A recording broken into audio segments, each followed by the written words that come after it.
नमस्कार। आज हम एक बहुत ही दिलचस्प कहानी की गहराइयों में जा रहे हैं, हैरी पॉटर और पारस पत्थर। हमारे पास कुछ नोट्स हैं, कुछ अंश हैं, और हम देखना चाहते हैं कि वो कौन से पल थे जिन्होंने हैरी के सफर को तय किया। जी हाँ, और ये सिर्फ कोई बच्चों की कहानी नहीं है, जैसा कि नोट्स में भी साफ है। इसमें पहचान, हिम्मत, दोस्ती और हाँ, अच्छे और बुरे की जो लड़ाई है वो सब है। बिल्कुल। तो कहानी शुरू होती है हैरी के साथ। डर्सली परिवार के साथ रह रहा है। बड़ी मुश्किल जिंदगी है उसकी, वो सीढ़ियों के नीचे वाली अलमारी में। हाँ, मतलब उसे बिल्कुल नज़रअंदाज किया जाता है, जैसे वो है ही नहीं। फिर अचानक वो खत आने लगते हैं Hogwarts school of witchcraft and विजर्डरी से। और डर्सली उन्हें छुपाने की पूरी कोशिश करते हैं, लेकिन खत बढ़ते जाते हैं। और फिर एंट्री होती है हैग्रिड की। जबरदस्त एंट्री, दरवाजा तोड़कर, और वो पल आता है जो सब कुछ बदल देता है। वो कहता है, हैरी तुम एक जादूगर हो। क्या पल था वो! मतलब हैरी की पूरी दुनिया ही पलट गई। एक साधारण, थोड़ी दुख भरी जिंदगी से जादू की दुनिया में। हाँ, और उसी वक्त हमें पता चलता है उसके माथे पर बने उस निशान के बारे में, बिजली जैसा निशान। जो उसे वोल्डेमॉर्ट के हमले से मिला था। वो हमला जिसमें उसके माँ बाप नहीं रहे, पर वो बच गया।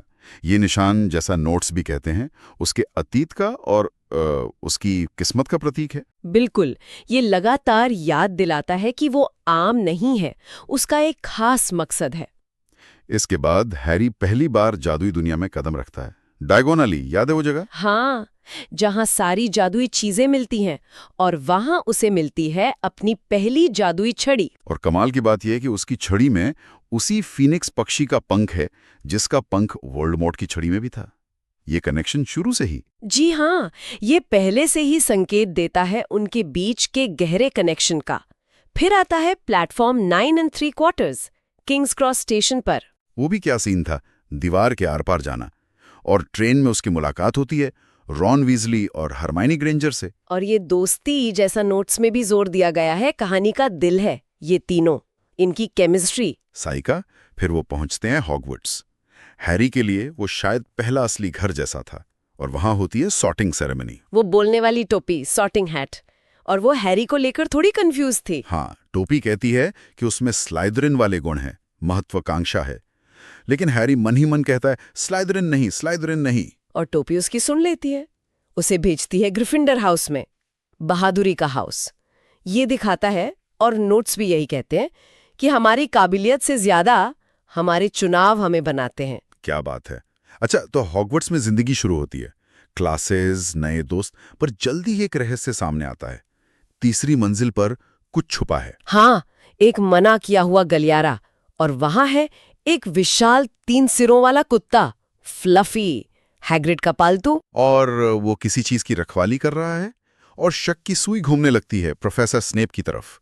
वो हैरी से कुछ ज्यादा ही सख्त हैं, शुरू से ही। स्नैप का किरदार जानबूझकर ऐसा बनाया गया है कि पाठक या दर्शक उलझन में रहें।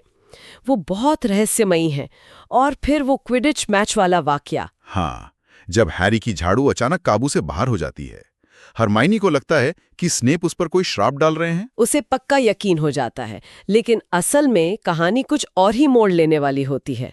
ये सब जुड़ा है उस चीज से जिसकी फ्लफी रखवाली कर रहा है। वो चीज है पारस पत्थर, फिलोसोफर स्टोन, जो अमरता दे सकता है। और इसे वोल्डेमॉर्ट पाना चाहता है। बिल्कुल, वोल्डेमॉर्ट, जो उस हमले के बाद बहुत कमजोर हो गया था, उसे वापस पूरी शक्ति पाने के लिए पत्थर चाहिए।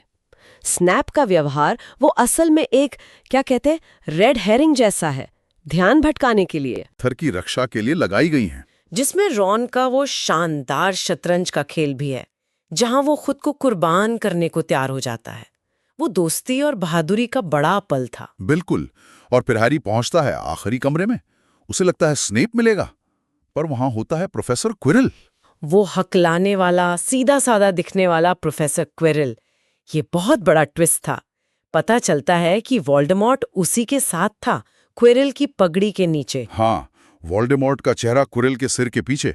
कितना डरावना था वो! वोल्डेमॉर्ट क्विरल के शरीर को इस्तेमाल कर रहा था, एक परजीवी की तरह। और पत्थर हासिल करने के लिए उन्हें मिरर ऑफ एरिसेड, यानी इच्छाओं के आईने का सामना करना पड़ता था। ये आईना आपकी सबसे गहरी इच्छा दिखाता है। और पत्थर सिर्फ उसे मिल सकता था जो उसे पाना चाहता हो पर इस्तेमाल ना करना चाहता हो, और हैरी को वो मिल जाता है। लेकिन फिर क्विरिल वोल्डेमॉर्ट उस पर हमला करते हैं और यहाँ कहानी की सबसे गहरी बात सामने आती है, हैरी की माँ का प्यार। हाँ, क्योंकि उसकी माँ ने उसे बचाने के लिए अपनी जान दी थी। उनका प्यार एक सुरक्षा कवच की तरह हैरी के साथ था। क्विरिल, जिसमें वोल्डेमॉर्ट था, हैरी को छूते ही जलने लगता है। ये प्यार की ताकत है, सबसे बड़ा जादू। वोल्डेमॉर्ट नफरत और शक्ति के पीछे भागने वाला इसे समझ ही नहीं सकता। डंबलडोर ने भी क्या खूब योजना बनाई थी आईने के साथ। तो अंत में पत्थर नष्ट कर दिया जाता है। वोल्डेमॉर्ट की आत्मा क्विरिल का शरीर छोड़कर भाग जाती है, और हैरी, वो एक सताए हुए अनाथ बच्चे से एक हीरो बन गया है, जिसने वोल्डेमॉर्ट का सामना किया और बच गया फिर से। जी, ये कहानी हमें दिखाती है दोस्ती कितनी जरूरी है, हिम्मत क्या होती है, और कैसे प्यार नफरत से कहीं ज्यादा ताकतवर है। और वो बात फिर से हमारे चुनाव, हम क्या बनना चुनते हैं। सही कहा। तो यह हमें सोचने पे मजबूर करता है ना?